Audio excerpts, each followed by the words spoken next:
வணக்கம். இந்த வீடியோவில் நம்ம எதை பற்றி பார்க்க போகிறோம்னா பிஜிடிஆர்பியோட கேட்டகரி வைஸ் கட் ஆஃப் தான் பார்க்க போகிறோம். ஸோ இதில் வந்து general, BC, BCM, MBC, SC, SCA, ST இந்த எல்லா கேட்டகரிக்கும் கேட்டகரி வைஸ் கட் ஆஃப்ன்றது வந்துட்டு டிஃப்ரெண்ட் ஆகும், வேரி ஆகும். ஸோ ஒவ்வொரு கேட்டகரிக்கும் என்ன கட் ஆஃப் அப்படி அதை வந்து கட் ஆஃப் வந்து எதை வச்சு டிசைட் பண்ணுறாங்க அப்படின்றத பற்றியும் பார்க்க போகிறோம்.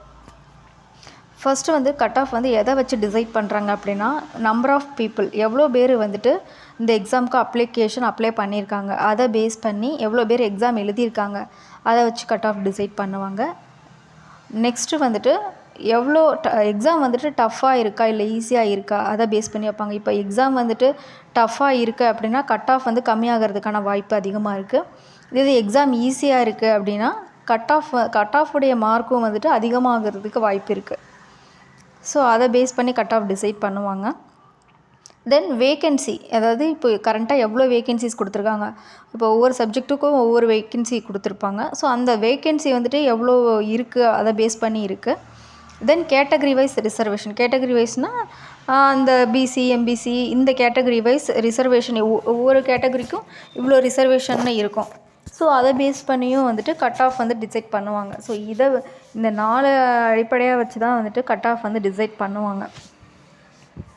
நெக்ஸ்ட்டு வந்துட்டு இப்போது கேட்டகரி வைஸ் கட் ஆஃப் பார்த்துடலாம். ஃபர்ஸ்ட்டு வந்துட்டு ஜென்ரலுக்கு பார்த்தீங்க அப்படின்னா ஓவராலாக எக்ஸாம் வந்து எவ்வளோ மார்க்கு கண்டக்ட் பண்ணாங்க அப்படின்னா 150 மார்க்குக்கு கண்டக்ட் பண்ணாங்க. ஸோ 150 மார்க்குக்கு ஒவ்வொரு கேட்டகரிக்கும் எவ்வளோ கட் ஆஃப் வரும் அப்படின்றத பற்றி தான் பார்க்க போகிறோம். ஸோ ஜென்ரலுக்கு பார்த்தீங்க அப்படின்னா 100 அபவ் இருந்துச்சு அப்படின்னா நெக்ஸ்ட் லெவல், அதாவது செலெக்ஷன் லிஸ்ட்டில் நீங்கள் வர்றதுக்கு வாய்ப்பு இருக்குது. அடுத்து பிசிக்கு 90 அபவ் இருக்கணும். எம்பிசிக்கு 80 அபவ். அதே மாதிரி பிசிஎம், எஸ்சி, எஸ்சிஏ இந்த 3 கேட்டகரிக்கும் 70 அபவ் இருந்துச்சு அப்படின்னா உங்களுக்கு வாய்ப்பு அதிகமாக இருக்குது. அதே மாதிரி எஸ்டிக்கு 65 அபவ் இருக்கணும். ஸோ இந்த மதிப்பெண்கள் இருந்துச்சு அப்படின்னா நீங்கள் நெக்ஸ்ட் லெவல், அதாவது செலெக்ஷன் லிஸ்ட்டில் வர்றதுக்கு வாய்ப்பு அதிகமாக இருக்குது. ஸோ நெக்ஸ்ட்டு வந்துட்டு ரிசல்ட்டுக்காக, எக்ஸாம் வந்து எழுதியாச்சு எல்லாருமே, நெக்ஸ்ட்டு ரிசல்ட்டுக்காக வெயிட் பண்ணிகிட்ருக்கீங்க. ஸோ ரிசல்ட் இன்னும் அப்டேட் பண்ணுறதுக்கான எல்லாமே வந்துட்டு டிஆர்பியோட அஃபிஷியல் வெப்சைட்டு அதில் தான் வந்து அப்டேட் பண்ணுவாங்க.